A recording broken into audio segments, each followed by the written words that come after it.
Hi, my name is Janice Imoisi with To Texas Realty, and today we're going to be talking about how to lease a house. Now, a little bit about my background. I won't take too much of your time.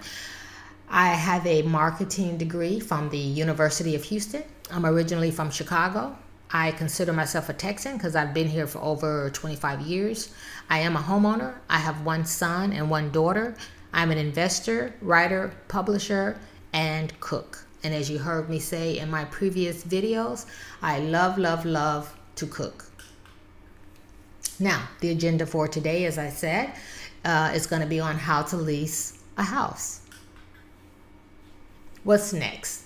Well, first, you're going to find yourself a realtor.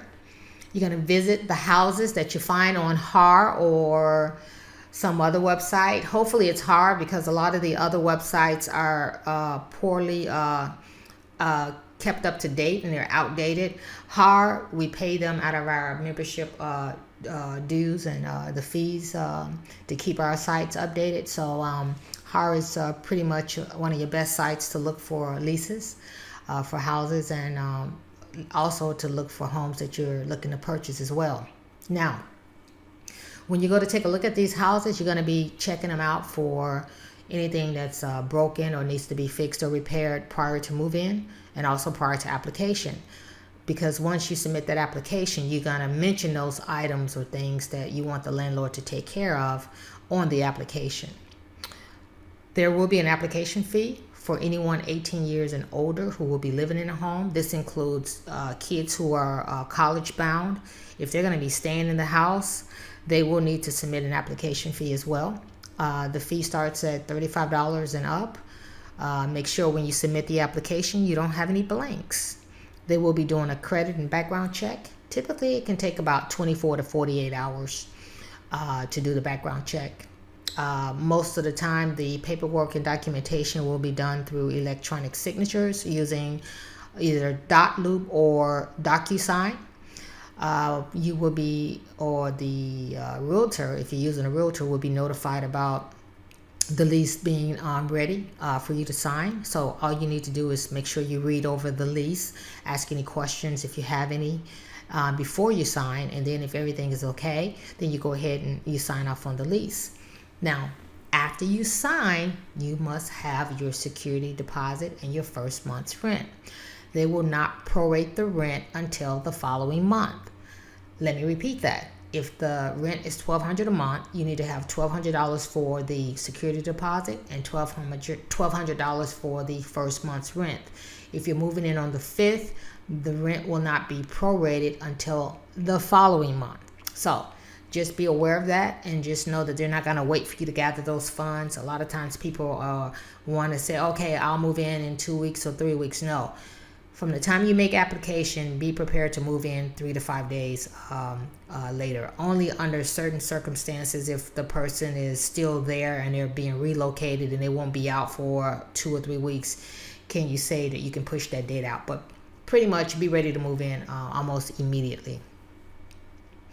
After you move in, you will receive a move-in checklist from your realtor and try to get that completed within 7 days of move-in, because at that time you'll find out if there's any other things in the house that needs to be fixed by the landlord or the management company, and you can put that on that move-in checklist so that they can come out and fix those things as well. Now, there are some things that you need to know. Some of them we've already covered. The first thing you need to know that your income needs to be 3 times the amount of the rent.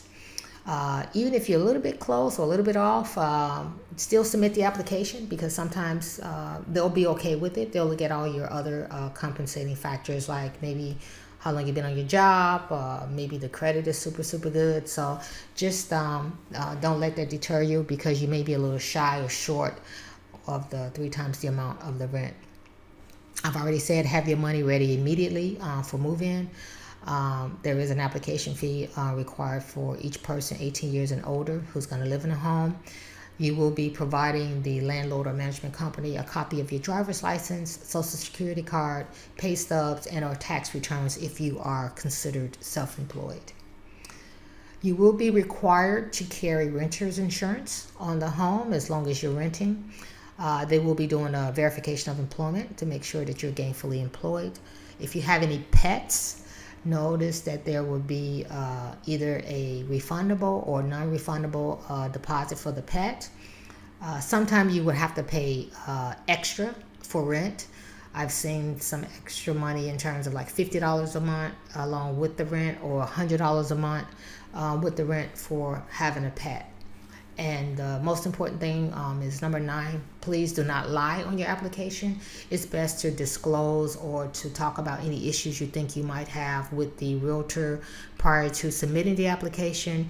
And a lot of times those things can be worked out as long as they're disclosed up front and first, as opposed to you not disclosing that information, and then the landlord or the management company finds out about it and then later denies your application because you failed to mention things, or issues that could have been resolved in the very beginning. So just make sure you discuss those things with your realtor prior to submission of any applications.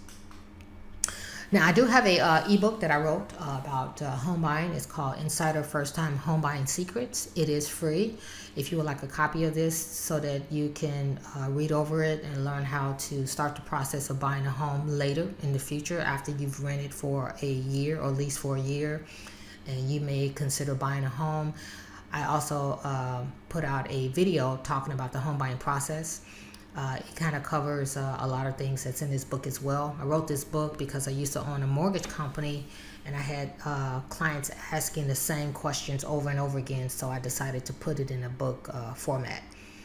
Again, thanks for watching, and I will be making more videos, especially about the home buying process. I had a long checklist I needed to cover, so do take a look and look at some of those videos and give me your opinion. Tell me what you think.